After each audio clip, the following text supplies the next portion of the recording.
Hello my dear students, आप सभी का स्वागत है। स्टूडेंट्स, आज मैं आपको समझाने वाला हूँ क्लास 10 हिंदी के चैप्टर 4 का दूसरा कविता अट नहीं रही है।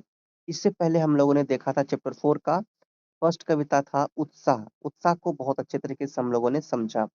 चलिए इसे भी बहुत अच्छे से समझाऊंगा। और इसके भी कवि कौन है? सूर्यकांत त्रिपाठी निराला। इस कविता में कवि ने फागुन यानी कि वसंत ऋतु के मनमोहक सौंदर्य का चित्रण किया। चारों ओर हरियाली, रंग बिरंगे फूल, सुगंध, ठंडी हवा और प्रकृति की सुंदरता इतनी अधिक है कि मानो धरती पर समा ही नहीं रही है। ये कौन कहते हैं? कवि कहते हैं। इसलिए कवि कहते हैं कि अट नहीं रहे हैं, समा नहीं रहे हैं, मतलब अट नहीं रहे हैं। तो चलिए, अर्थात इसका क्या मतलब हुआ कि सुंदरता इतना अधिक है कि वो समा ही नहीं पा रहे हैं। तो चलिए इसे हम लोग बहुत अच्छा से समझते हैं।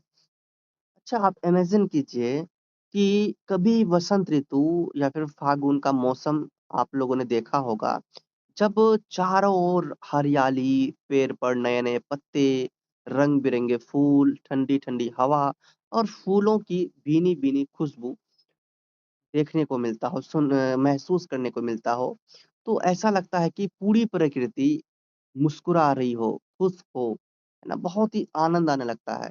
इसी सुंदर दृश्य को देखकर अपने इसी सुंदर दृश्य को देखकर क्या हुआ कि इतने आनंदित हो जाते हैं कि प्रकृति की सुंदरता इतनी अधिक हो जाती है, वो धरती पर नहीं समा पाते हैं। अट नहीं रही है, वो धरती पर अट नहीं पाते हैं। यानी कि अट नहीं रही यानी मतलब समा नहीं रही है। इसी बहुत ही अच्छे तरीके से समझा है। चलिए समझने एक-एक वर्ड्स को अच्छे से देखते हैं और समझते हैं। अट नहीं रही है, अट मतलब समाना। तो कवि कहते हैं यहाँ पर कि प्रकृति की सुंदरता इतनी अधिक है कि वह समा नहीं रही है, यानी कि अट नहीं रही है।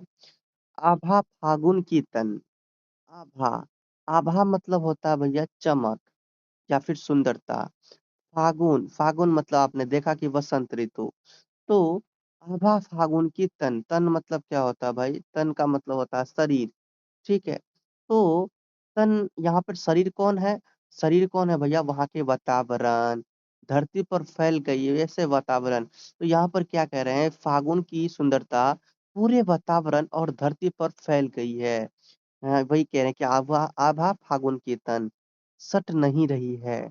मतलब कि ये समा नहीं रहे हैं। फागुन की सुंदरता इतनी अधिक है कि वो धरती में भी समा नहीं पा रहे हैं। प्रकृति अपनी पूरी सुंदरता में बहुत ही खिल उठी है।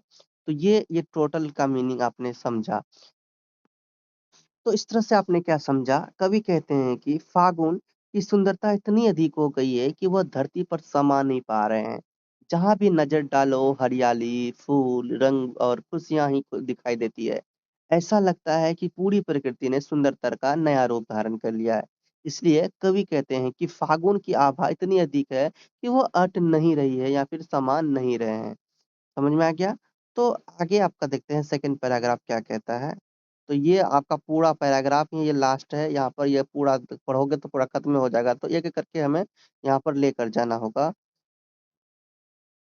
कहीं साँस लेते हो, घर-घर भर देते हो, उड़ने को नभ में तुम पर-पर कर देते हो, आँख हटाता हूँ तो हट नहीं रही है। तो यहाँ पर पहले एक लाइन को समझें अगर, कहीं साँस लेते हो, कहीं साँस लेते हो, तो क्या कह रहे हैं कि ऐसा लगता है कि तुम स्वयं साँस ले रहे हो। पूरा वातावरण जीवंत और ताज़गी से भर गया हो जब साँस लेते हो, घर-घर भर देते हो। अर्थात यह कह रहे हैं कि फागुन जो है महीना, फागुन महीना में हर घर में खुशी, उत्साह और आनंद को भर देते हो। तो वसंत केवल जंगलों में ही नहीं रहते हैं बल्कि लोगों के जीवन में भी ये खुशियाँ लाता है। कौन? वसंत, है ना? तो ये इसका कहने का मतलब बहुत कुछ है, समझना पड़ता है। उड़ने को नभ में तुम उड़ने को नभ में तुम, इसे भी समझिए। उड़ना, तो ये समझते हैं नभ मतलब होता है आकाश। तो फागुन ऐसा उत्साह देता है कि मन करता है कि पक्षियों की तरह आकाश में उड़ जाएँ। ठीक है? पर-पर कर देते हो। पर-पर कर देते हो का मतलब क्या समझे कि फागुन जो है कि लोगों के मन में मानो कि पंखा लगा देता है। मन में नया उत्साह और नई ऊर्जा को भर देती है। आँख हटाता हूँ तो हट नहीं रही है। आँख हटाता हूँ तो हट नहीं रही है। मतलब जब कभी प्रकृति को देखते हैं तो उनकी नज़र वहाँ से हटती नहीं है। प्रकृति इतनी सुंदर है कि उसे बार-बार देखने को मन करता है। किसका? कवि को। तो कवि के अकॉर्डिंग ये बना है। तो यहाँ तक हम लोगों ने समझा। तो ये भी एक पैराग्राफ की तरह मानोगे तो आपको समझ में आएगा। यहाँ से यहाँ तक एक बार पूरा, यहाँ से यहाँ तक आप अलग पड़े अगर आप मानोगे। तो यहाँ पे क्या है कि कहीं साँस लेते हो, घर-घर भर देते हो, उड़ने को नभ में तुम पर-पर कर देते हो। आँख हटाता हूँ तो हट नहीं रही है। तो इसका पूरा का मतलब समझिए, पूरा को मिलाकर अगर देखें तो इसमें क्या होता है। कवि फागुन से कहते हैं कि जहाँ भी तुम्हारी ठंडी और सुगंधित हवा पहुँचती है, वहाँ न नया जीवन और नई ताजगी आ जाती है। हर घर खुशियों से भर जाता है। फागुन का वह मौसम मन में इतना उत्साह भर देता है कि ऐसा लगता है जैसे हमारे पंख निकल गए हों, निकल आए हों और हम आकाश में उड़ रहे हैं। तो कवि जो है कि प्रकृति की सुंदरता को देखकर इतने मोहित हो जाते हैं कि उनकी जो नज़र है उस दृश्य से नहीं हटती है। वे बार-बार क्या करते हैं, उसी दृश्य को देखना चाहते हैं। तो ये पूरा पैराग्राफ का मतलब यहाँ पर समझ गए। चलिए आगे देखते हैं। पत्तों से लदी डाल, मतलब कि पेड़ों की शाखाएँ में नए पत्ते भर गए हैं, तो पेड़ों से पत्तों से लदी डाल, तो डाल में क्या है कि पेड़ों से पत्ते से लदे हुए हैं डाल। तो पेड़ों की शाखाएँ नए पत्तों से क्या हो गई है, भर गई है। कहीं पड़ी है उड़ में, कहीं पड़ी है उड़ में, क्या समझे? कहीं पड़ी है क्या उड़ में? तो यहाँ पर दूसरा लाइन हमने छोड़ा, पत्तों से लदी डाल, कहीं हरी कहीं लाल। तो क्या है भई कि जो पत्तों से भरा डाल है ये क्या है कि कहीं नए हरे पत्ते हैं, तो कहीं लाल रंग के पत्ते हैं, कहीं कोमल पत्ते हैं। प्रकृति ने अनेक रंगों की सुंदर चादर ओढ़ ली है, तो यह ऐसा लग रहा है। आप देखे होंगे ना कि ये जो वसंत के मौसम होते हैं ना, इसी तरह से कहीं पत्ते हरे, कहीं आपको अलग-अलग लाल कलर के दिखते हैं, बहुत ही अच्छे लगते हैं आपको, ठीक है? तो यहाँ पर क्या कह रहे हैं कि फिर से समझिए इसे, पत्तों से लदी डाल कहीं हरी, कहीं लाल, कहीं पड़ी है उड़ में, मंद गंध पुष्पमाल, पाट-पाट शोभाश्री पट नहीं रही है, पट नहीं रही है।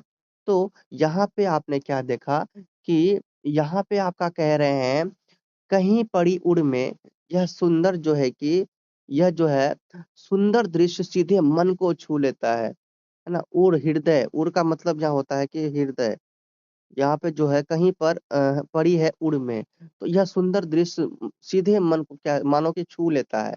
मंद गंध पुष्पमाल, तो मंद मतलब क्या होता है भाई? मंद मतलब होता है हल्की, गंध मतलब सुगंध, पुष्प मतलब फूल, माल मतलब माला। तो चारों ओर फूलों की हल्की-हल्की सुगंध फैली हुई है। पूरा वातावरण समझो कि फूलों की खुशबू से महक रहा है।